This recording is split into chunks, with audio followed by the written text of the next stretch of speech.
chaîne est installée ici depuis 1991, plus connu jusqu'en 2007 sous le nom de Lotari.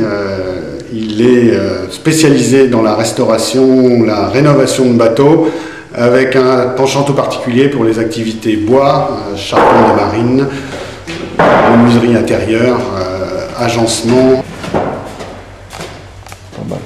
On est capable de traiter aussi bien donc, des bateaux dits classiques, soit des bordées classiques, soit des bordées à clin, et de travailler aussi bien sur des technologies dites plus modernes comme le strip planking ou le contreplaqué époxy. Vous pouvez nous confier votre bateau, nous traiterons en effet toutes les parties de rénovation que vous souhaitez faire, que ce soit dans le domaine du bois, dans le domaine de l'électricité ou dans le domaine de la voilerie, du gréement ou du confort intérieur, bien évidemment.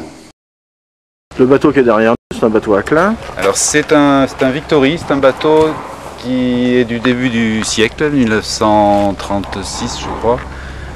Il était entièrement sec, cassé, 80% des membrures étaient cassées et la totalité du bordé était à refaire. Donc on a fait une espèce de moule pour conserver ses formes. On a remplacé tout le bordé, toutes les membrures, acacia ployé vapeur, tout le varangage qui était foutu aussi. On a gardé la quille.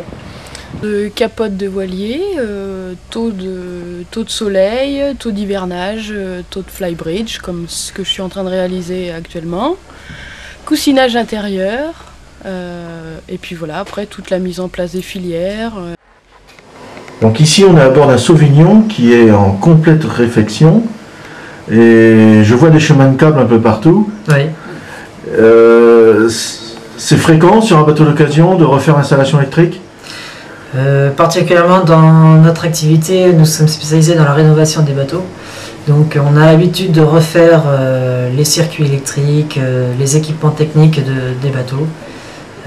Du fait que ça évolue, que l'électronique évolue? L'évolution de l'électronique joue un rôle important. On a par exemple ici sur ce bateau l'installation d'une pile à combustible. Donc ce sont des demandes particulières qu'il y a de plus en plus pour avoir une autonomie tout en naviguant sans avoir un gros parc à batterie.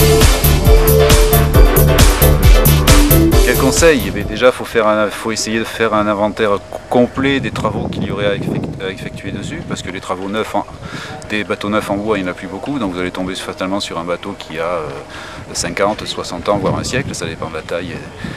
Et faire un inventaire complet pour savoir déjà si ça vaut le coup de le restaurer. Parce que souvent, on a eu déjà le cas ici au chantier, où des restaurations ont coûté aussi cher, sinon plus cher, que la construction du même bateau neuf. Les batteries fatigue, hein, c'est ce qui est le premier élément de fatigue à bord. Une batterie, ça dure 4-5 ans, voire plus, après tout dépend de l'utilisation du propriétaire.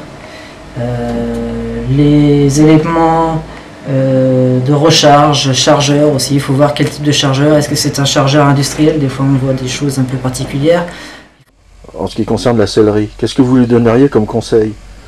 Je lui dirais de le personnaliser assez vite pour qu'il se sente le mieux possible directement dedans. On peut tout faire, à condition de rester dans une cohérence économique, je dirais.